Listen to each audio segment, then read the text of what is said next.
Assalamualaikum warahmatullahi wabarakatuh. Perkenalkan, nama saya Agustin Ananda Mamasta. Saya dari Fakultas Tarbiyah dan Keguruan jurusan Pendidikan Geografi kelas 2B dengan nomor NIM 120113265118. Nah, baiklah, kali ini saya akan menjelaskan mengenai bentuk lahan asal Ailin.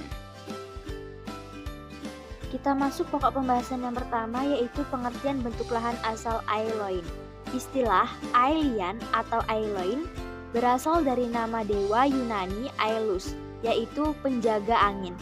Ailin berkaitan dengan proses aktivitas angin dan lebih khusus lagi kepada kemampuannya untuk membentuk permukaan bumi dan planet-planet. Lahan Ailoin atau Aelian merupakan lahan yang terjadi karena bentuk asal proses angin dan gabungan pelapukan dengan aliran air. Bentuk lahan ini terjadi melalui proses pengikisan, pengangkutan, dan juga pengendapan oleh kekuatan angin. Bentuk lahan asal proses Ailin merupakan bentuk lahan oleh proses oksigen dengan angin sebagai agen pembentuk utamanya, yakni dengan membentuk endapan oleh adanya pengikisan, pengangkutan, dan pengendapan bahan-bahan tidak kompak oleh angin. Angin dapat mengikis, mengangkut, dan mengendapkan bahan-bahan material di daerah yang jarang terdapat vegetasi dan wilayah sedimen yang luas. Nah, pokok pembahasan yang kedua adalah proses bentuk lahan aeolin.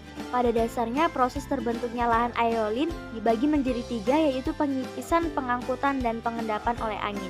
Yang pertama adalah pengikisan oleh angin. Angin melakukan dua jenis kerja pengikisan, yaitu deflasi dan korelasi. Berikut penjelasannya. Nah, yang pertama adalah deflasi. Proses deflasi merupakan gerakan tupan angin yang membawa materi batuan, baik berupa debu, halus, pasir, maupun material yang kasar dan berat. Proses ini sering terjadi di daerah yang merupakan tempat terkumpulnya pasir, misalnya di besin kecil atau pada bukit pasir. Proses deflasi terjadi karena bahan hancuran akibat proses pelapukan dihempaskan oleh angin dan diterbangkan ke udara ataupun digulingkan di atas tanah. Angin yang mengandung pasir dapat berfungsi sebagai pengikis atau penggosok. Proses ini disebut korasi atau abrasi angin. Deflasi cenderung menyebabkan terbentuknya formasi-formasi baru di daerah depresi. Nah, yang kedua ini ada korasi. Korasi angin dapat menimbulkan beberapa bentuk atau bentang alam yang sangat luas. Gerakannya hanya dapat terjadi di dekat permukaan tanah. Ini terjadi karena angin tidak dapat mengangkut pasir ke tempat yang lebih tinggi lagi. Berdasarkan kerjanya, korasi dapat dibedakan menjadi tiga, yaitu yang pertama ada polishing dan pitting. Nah, gerakan angin yang membawa atau disertai pasir disebut polishing. Gerakan ini mempunyai kemampuan untuk melubangi batuan. Kemampuan untuk melubangi batuan dinamakan pitting. Nah, yang kedua adalah groving dan shaving. Batuan yang telah berlubang sebagian akibat kekuatan pitting akan terus mengalami proses pembentukan lubang sehingga makin lama lubang tersebut makin besar dan dalam. Yang ketiga adalah faceting. Nah, batuan yang telah berkeping-keping berubah menjadi lebih kecil lagi. Proses perubahan batuan menjadi bagian lebih kecil disebut faceting. Kecepatan korasi terhadap massa batuan di daerah kering sangat bergantung dari tingkat kekerasan batuan dan kekuatan angin itu sendiri. Nah, yang kedua adalah pengangkutan oleh angin. Materi batuan yang mudah terangkut oleh angin adalah materi-materi halus. Misalnya debu. Materi yang halus ini akan diterbangkan oleh angin sampai ke tempat yang cukup jauh. Adapun jenis-jenis gerakan pengangkut materi oleh angin adalah ada suspensi atau suspension. Merupakan gerakan vertikal tiupan angin yang mampu mengangkut materi-materi halus ke tempat yang lebih jauh.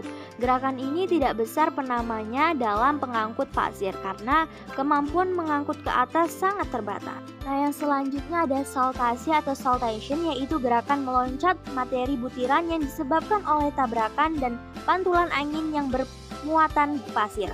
Gerakan saltasi secara langsung disebabkan tekanan angin terhadap butiran pasir. Pasir yang ditiup angin pada umumnya mempunyai gerakan saltasi. Nah, yang terakhir adalah rayapan permukaan atau surface creep. Gerakan rayapan pemutaran disebabkan oleh karena tubukan materi butiran oleh gerakan saltasi. Terjadinya tubrukan materi butiran ini secara teratur, tetapi kadang-kadang juga tersebar menjadi pecahan-pecahan di atas tempat jatuhnya pasir. Nah, yang ketiga adalah pengendapan oleh angin. Proses pengendapan ini terjadi apabila butiran yang telah terbawa angin tadi jatuh setelah gerakan menjadi lambat.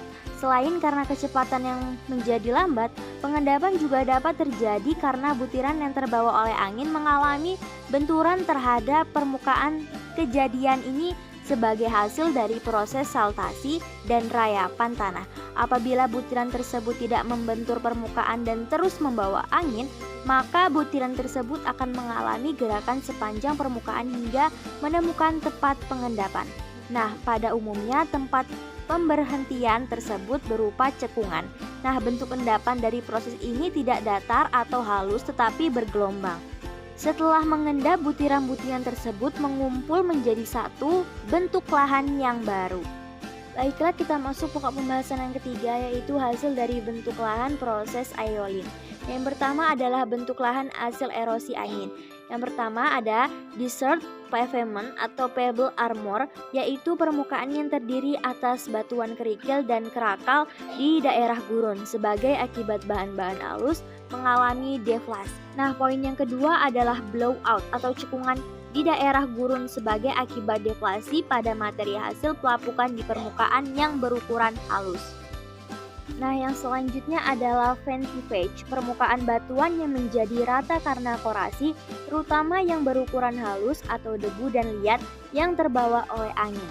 Nah, poin selanjutnya adalah decanter, seperti ventivage tetapi bentuknya piramida karena arah angin berubah-ubah dari tiga sisi. Selanjutnya adalah groove, merupakan alur-alur memanjang pada permukaan batuan karena erosi angin. Selanjutnya adalah yardang, merupakan pegunungan memanjang dan paralel, tinggi besar dari 10 meter, panjang kurang lebih 100 meter. Nah, berkembang di daerah bebatuan lunak. Nah, yang kedua adalah bentuk lahan pengendapan angina, loess. Bentuk lahan asal proses aeolin yang terbentuk dari bahan endapan angin yang berukuran debu oleh erosi angin yang berasal dari daerah gurun dan pada umumnya tidak berlapis.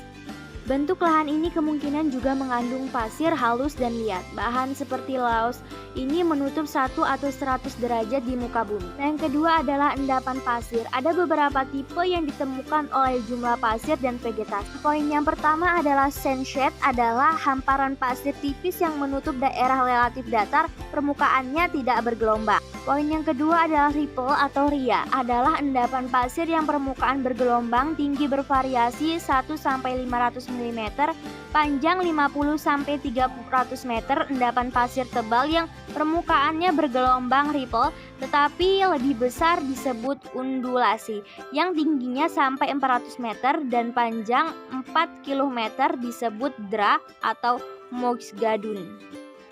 Poin selanjutnya ada shadow, adalah timbunan pasir di belakang suatu rintangan seperti semak-semak atau batu. Selanjutnya ada sandfall, adalah timbunan pasir di bawah div atau gawil.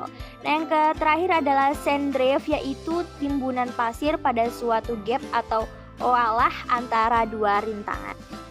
Nah, yang ketiga adalah gumuk pasir, terbagi beberapa tipe. Yang pertama adalah tipe Brach atau sabit. Gumuk pasir ini terbentuk menyerupai bulan sabit dan terbentuk pada daerah yang tidak memiliki barier atau penghalang. Nah, besarnya kemiringan lereng daerah yang menghadap angin lebih landai dibandingkan dengan kemiringan lereng daerah yang membelakangi angin, sehingga apabila dibuat penampang melintang tidak simetri. Ketinggian gumuk pasir Brachhans umumnya antara 5-15 meter. Tipe yang kedua adalah melintang atau transversi. Gumuk pasir ini terbentuk di daerah yang tidak berpenghalang dan banyak cadangan pasirnya. Bentuk gumuk pasir melintang menyerupai ombak dan tegak lurus terhadap arah angin. Nah, tipe yang ketiga adalah tipe parabolik, hampir sama dengan tipe Brachhans, akan tetapi yang membedakan adalah arah angin. Gumuk pasir parabolik arahnya berhadapan dengan dataran angin. Nah, tipe yang selanjutnya adalah tipe memanjang atau longitudinal. Gumuk pasir yang berbentuk lurus dan sejajar satu sama lain, arah dari gumuk pasir tersebut searah dengan gerakan angin. Tipe bintang atau star, gumuk pasir yang dibentuk sebagai hasil kerja angin yang bertumbukan.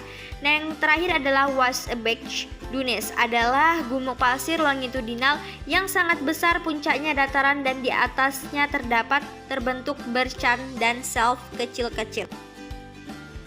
Nah, pokok pembahasan yang terakhir adalah karakteristik bentuk lahan asal proses aeolin. Yang pertama adalah tersedianya material berukuran pasir halus hingga kasar dalam jumlah yang banyak.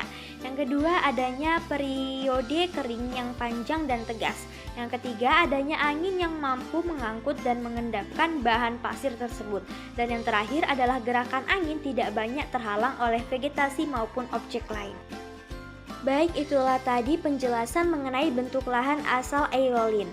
Apabila ada kesalahan dalam pengucapan serta penampilan video, saya mohon maaf. Saya akhiri. Assalamualaikum warahmatullahi wabarakatuh.